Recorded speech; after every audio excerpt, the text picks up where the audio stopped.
Pag-usapan pa natin ang posibleng epekto ng nightlight sa ating utak kasama si Mobile Journal Francis Orsha.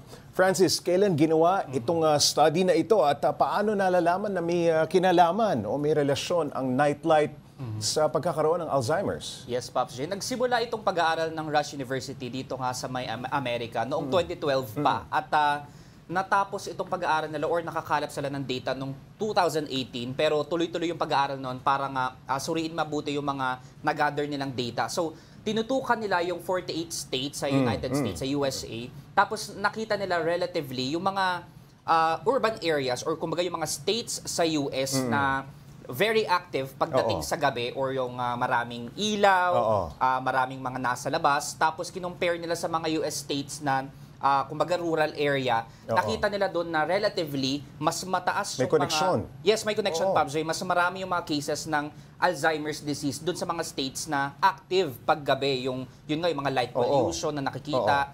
Yun, Pops J, yun yung nasabi doon sa study na yun. Francis, di ba pag sinabing Alzheimer's, usually related ito doon sa mga nakatatanda, di ba? Yung mga matatanda natin na nagkakaroon nito. May age bracket ba ang posibleng exposure sa nightlight para dito sa pagkakaroon ng Alzheimer's? Tama naman, Pops J, na mga matatanda talaga yung pinaka-prone sa pagkakaroon ng Alzheimer's disease. Kasi sila yung humihina na yung nila eh. Kumbaga yung mga sa katawan nila, Pops J. Pag matanda pero ka na. dun sa study na yun, nasabi rin nila na pwedeng maging risk din or magkaroon ng risk yung mga wala pa doon sa age bracket na halimbawa nasa 60s or senior citizens dahil nga doon sa prolonged na exposure nila sa mga light pollution. Ibig sabihin, mas mapapabilis ang pagkakaroon ng Alzheimer's o lalabas. Yes, Pops. Lalo na talaga kung prolong yung exposure mo sa mga light pollution. Yun yung gustong i-emphasize doon ng study. Yes, Pops J. Paano kung mahilig sa mga party-party na ganyan, sa gabi? Yung mga disco lights.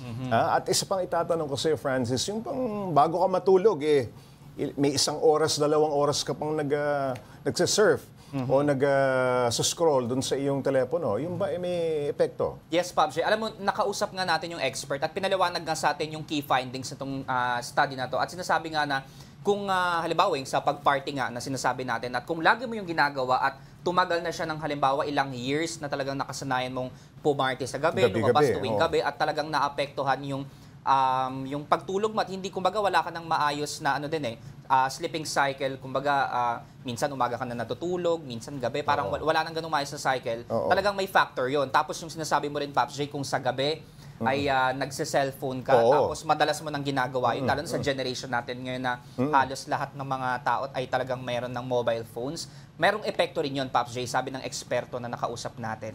Francis, sabi nung nakausap mong eksperto, mas may epekto kasi ang ilaw sa ating tinatawag na circadian rhythm. Paano ba yan?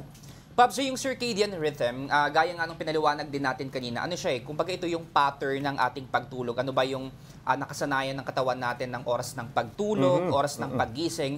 Ngayon, kung meron tayong mga disruptions, gaya nga nitong light pollution, tapos apektado nito yung pagtulog natin, doon na nagsisimulang maka-apekto ito doon sa circadian rhythm natin. And magre-resulta yun, Pops J, doon sa unti-unting halimbawa yung neurodegeneration nga na pwedeng magkaroon na tayo ng sakit na Alzheimer through time. So yun yung kumbaga ibinababala nga sa mga tao.